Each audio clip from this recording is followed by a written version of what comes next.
Hafsoh was a bright young girl. She was beautiful, kind, and respectful. She lives with her parents in Kwara State, Ilorin. She was in her final year at Kwara State College of Education. Everyone loved her, her parents, her siblings, even her neighbors. She had a fiancé, a good man her parents knew about. She had a bright future. That day, Hafsoh came back from school and helped her friend cook for a naming ceremony. She laughed. She stirred the pot. She smelled like fresh onions and spices. After cooking, she took her bath, dressed up, and stepped outside to join the party. The music was playing. People were eating. The night was full of joy. But 2 hours later, something strange happened. A woman at the party looked around. "Hafsoh is not here," she said. She asked Hafsoh's friend, "Where did she go?" They said she got a phone call, looked worried and left in a hurry. Did she say where she was going? No. That was strange. Hafsoh never left without telling someone. The woman walked quickly to Hafsoh's parents. "I don't see Hafsoh anywhere," she told them. Her father frowned. Where could she go without telling us? They called her phone. It rang. She did not answer. They called again. No answer. They called their close relatives to know if she's with them, but she's not. The party continued, but Hafsoh's parents could no longer enjoy it. Something felt wrong. That night, worry filled their home. Her father sat in the living room, his hands on his head. Her mother kept staring at the door, hoping Hafsoh could walk in. The clock ticked. 10 p.m. Hafsoh was not back. 12 a.m. she was still not back. Her phone rang and rang and rang. Then suddenly, her number switched off. Silence, fear took over. Her mother started crying. Her father said, "She never stays out late. She never turns off her phone. Where is my daughter?" No one could sleep. Any sound outside made them rush to check the door. Any footstep made their hearts race. But Hafsoh was nowhere to be found. The night was long, dark, full of fear. Where did Hafsoh go? Morning came, but there was still no sign of Hafsoh. Her father walked up and down the house, his heart heavy. Her mother sat in the corner, her eyes swollen from crying. They kept calling her phone. It was still switched off. Her fiancé arrived early. His face was filled with worry. "Where is Hafsoh?" he asked. Nobody had an answer. Neighbors gathered. Some whispered. Some prayed. "She never does this," her mother said. "She always tells us where she's going." Her mother started crying again. "Where is my daughter?" Her father nodded. "Something is wrong." Panic set in. Her father could not take it anymore. "We are going to the police." They rushed to the police station. The officer at the front desk listened to their story. He sighed. "She has only been missing for a few hours. We can't declare her missing yet. If she doesn't return in 24 hours, come back." Her father clenched his fist. "She is not a child. She would never leave without telling us. We are wasting time." The officer shook his head. "This is the law." The family had no choice but to go home and wait. Wait and wait. Minutes felt like hours. Hours felt like days. The house was silent. Nobody could eat. Nobody could sleep. Her mother sat by the door, waiting for Hafsoh to walk in, but she never did. What if the person you trust is not who they seem? The next morning, Hafsoh was still missing. Her father could not wait any longer. He gathered his family and went straight to the police station again. This time, the officers listened carefully. "She has been gone for more than 24 hours now," her father said. His voice was shaking. "She never stays out like this. Please help us find her." The officer on duty nodded. "We will declare her missing." The police asked for Hafsoh's number. They wanted to track her last call. Her father quickly gave it to them. They typed the number into their system. The tracker picked up something. "She was last seen in Ilorin," one officer said. Everyone leaned in. "Where?" her father asked. The officer's face grew serious. A last phone signal came from neighborhood in Ilorin. The family's hearts raised. "Where exactly?" her fiancé asked. The officer took a deep breath. Afar Abdurrahman's house. Who was Afar Abdurrahman? Hafsoh's family looked at each other. Nobody knew this name. Her mother wiped her tears. "Who is that?" The officer replied to her, "We will have to go to the location, ma." The officers all got ready. The parents were not allowed to go. As Hafsoh parents walk home, one question keeps popping up in their mind. Who is Afar Abdurrahman? Afar Abdurrahman is a young cleric, a religious man. People respect him. They believe he is holy. But today, the police are going to his place. Why? what is really happening. His Facebook page was filled with pictures of him in white robes, smiling, posing with high-ranking Muslim leaders. He looked like a good man, a safe man, a man people trusted. At home, Hafsoh's father frowned. She never mentioned this man before. Her fiancé's hand shook. Is this who she went to see? Nobody knew, but the police were about to find out. The police drove straight to Afaa Abdulrahman's house. Knock, knock, the door opened, and there he stood, smiling. Good day, officers. How can I help you? He asked. We are looking for a missing girl, Hafsoh Yetunde Lawal. One officer said, she was last seen near at your house. Afaa's smile faded. I don't know her, he said, shaking his head. The officers exchanged glances. Something felt off. May we come in and look around? One officer asked. Afaa hesitated. His fingers twitched. Then, after a long pause, he sighed. Okay, I know her, he admitted. We were friends on Facebook. She came to visit me.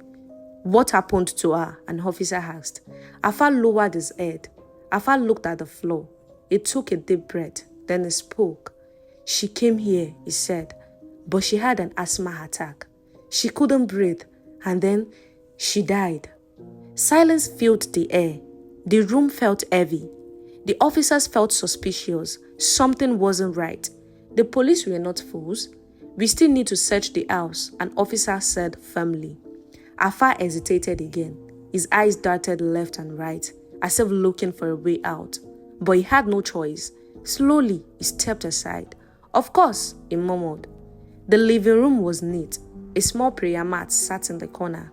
There were books on a wooden shelf. Everything looked normal. But the police kept searching.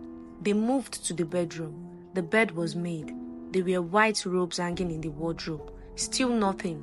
Then they checked the kitchen, and that was when everything changed. The police stood in Afaa Abdulrahman's kitchen. Something felt wrong. The room was small. There was a wooden table in the middle. A pot sat on the stove. Plates were stacked on the floor. Everything looked normal. But then, the officers noticed something. A stain. A dark reddish stain on the table and floor.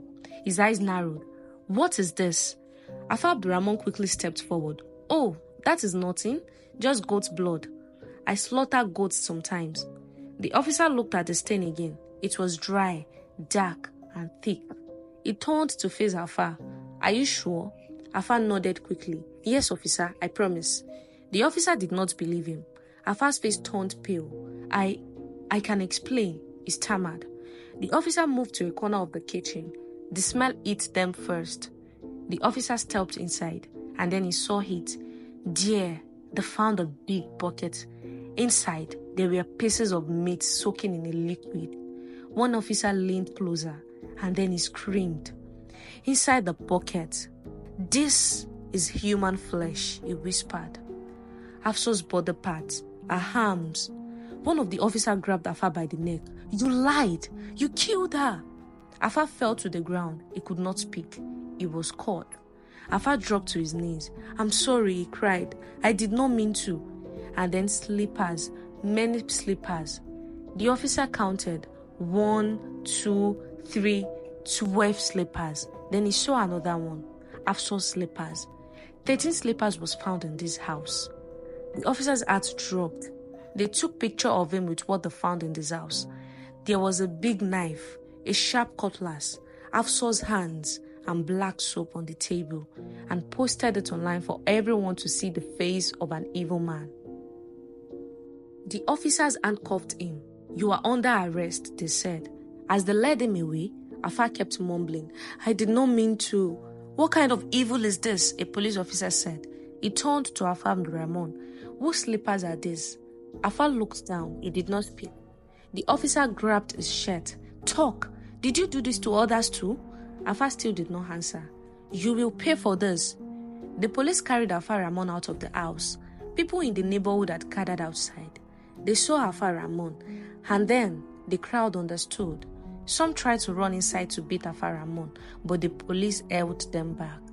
They had never seen evil like this before, and they would never forget it. Hafsoh's mother fell to the ground after receiving the news. She hit her chest, screaming, "You killed my baby! You killed my child!" Hafsoh's father could not breathe. He stood there, shaking his head. His baby girl, his precious daughter, gone. The whole of Ilorin shook with the news. Prominent clerics heard about it, and they came to visit Hafsoh's family. "This is evil. This is wickedness. We will make sure justice is served," they said. The people were not calm. Mothers cried. They rained curses on Abdurrahman. Online women were posting. They were angry. They were afraid. "This must stop," one woman wrote. "We are tired of losing our daughters," another mother cried. "This man must pay for his crimes," one Afa shouted online. The city of Ilorin was in mourning. They said prayers for her soul, but deep in their heart, one thing remained: fear. Because they knew Hafsoh was not the first. Could one man do all this alone? How many people had he hurt? How many girls had gone to his house and never returned? The police arrested 4 men with him. They were linked to the murder of Hafsoh and were suspect. Among the 4 people, only one is also a cleric like Abdurrahman. The others are trade person. But in court, something strange happened. Afa Abdurrahman sat there, looking unremorseful for his wicked act. The judge asked, "Who helped you?" He shook his head. "I walked alone." People gasped. The 4 men beside him did not say anything, but their eyes were full of fear. Was he lying, or was there a bigger secret? The whole courtroom was confused. How did he hide his evil for so long? One of his neighbors spoke. He said, they noticed he killed a goat outside. Everyone saw him do it. So when they heard shopping sounds at night, they thought it was just mere goat meat. But it wasn't. It was human. People's stomachs turned. Some covered their mouths in horror. This man was a monster. Then the judge asked, "Where is the rest of Hafsoh's body?" "In a big dumpster," Afaramon said. Some people in the courtroom screamed, but there was more, something even worse. How did Hafsoh meet this monster? It turned out they were just Facebook friends. Hafsoh had never met him in person before. She only saw his post. He was always preaching. He always talked about God. She thought he was a good man, so she gave him her number. The day she went missing, she was at a naming ceremony. Then he called her. She could not even eat her food, and she left immediately. People said maybe he used a charm. Maybe he used voodoo to control her.